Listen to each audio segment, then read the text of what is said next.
Judha muranda waJesu Kristo nomunun'ina waJakobho, kuna vaya vakadanwa vanodikanwa naMwari Baba vanochengetwa naJesu Kristo, ngoni, rugare norudo ngazviwande kwamuri.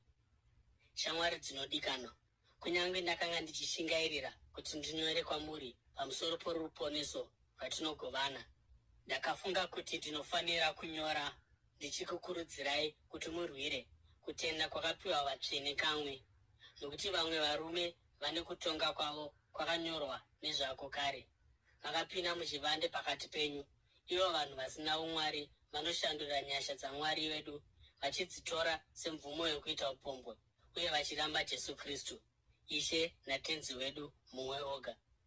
Kunyange maizviziva henyu kare, ndinoda kukuyeuchidzai kuti Ishe akasunungura vanhu vake kubva muIjipiti, asi pashure akaparadza vaya vakanga vasingatendi, uye vatumwa vasina kuchengeta nzvimbo youkuru hwavo, asi vakasiya musha wavo, ivava akavachengeta murima. Vakasungwa nengetani dzokusingaperi, vakamirira kutongwa pazuva guru. Nenzira imwe cheteyo, Sodhomu neGomora uye maguta akanga akapoteredza akazvipa kuupombwe nokutsauka, akava muenzaniso wavaya vari pakurangwa nomoto usingaperi. Nenzira imwe cheteyo, ava varoti vanosvibisa miviri yavo, vachiramba vakuru uye vachituka zvisikwa zvokudenga. Asi kunyange Mikaeri, mutumwa mukuru, paakanga achirwa nadhiabhori pamusoro pomuviri waMozisi, haana kutsunga kutaura mashoko okutuka nokupomera mhosva, asi akati, Ishe ngaakutuke.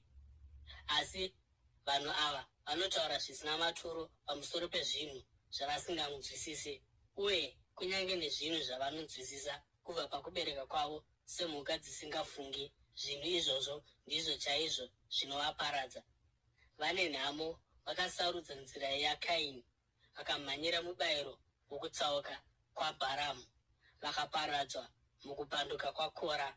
Vanhu ava makwapa pamitambo yenyu yerudo, vanodya nemi vasingatyi napaduku, vanongozvipa zvokudya ivo chete.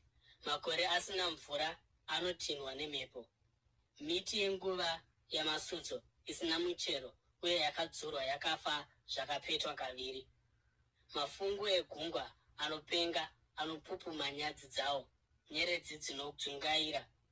Ivava vakachengeterwa rima guru nokusingaperi. Inoki wechinomwe kubva kuna Adhamu akaprofita pamusoro pavanhu ava achiti, tarirai, Ishe ari kuuya nezviuru zvavatsvene vake, kuti azotonga vanhu vose, uye abate mune mhosva vose vasina umwari pamusoro pamabasa ose asina umwari avakaita nenzira isina umwari, uye namashoko okutuka akataurwa navanhu vasina umwari pamusoro pake. Vanhu ava vanyunyuti uye vapomeri, vanotevera kuchiva kwavo vamene, vanozvirumbidza pachavo uye vanobata vamwe kumeso kuti zvivanakire ivo. Asi vadikani, rangarirai zvakataurwa navapostori vaIshe wedu Jesu Kristo. Vakati kwamuri, munguva yokupedzisira kuchava navaseki vachatevera kuchiva kwavo. Ava ndivo vanhu vanokuparadzanisai, vanotevera nyama yavo uye vasina mweya. Asi imi vadikani, zvivakei mukutenda kwenyu kutsvene uye munyengeterere mumweya mutsvene. Zvichengetei murudo rwaMwari pamunenge muchimirira ngoni dzaIshe wedu Jesu Kristo, kuti dzikuisei kuupenyu husingaperi. Itirai ngoni avo vanokahadzika, bvutai vamwe kubva mumoto mugovaponesa. Vamwe muvanzwire ngoni dzakasanganiswa nokutya, muchivenga kunyange nenguo dzakasvibiswa nenyama. Kuna iye anogona kukuchengetai kuti murege kugumburwa, uye anokuisai pamberi pokubwinya kwake musina chamungapomerwa, uye nomufaro mukuru.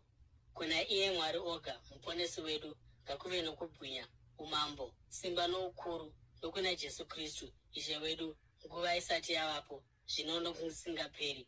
Amen.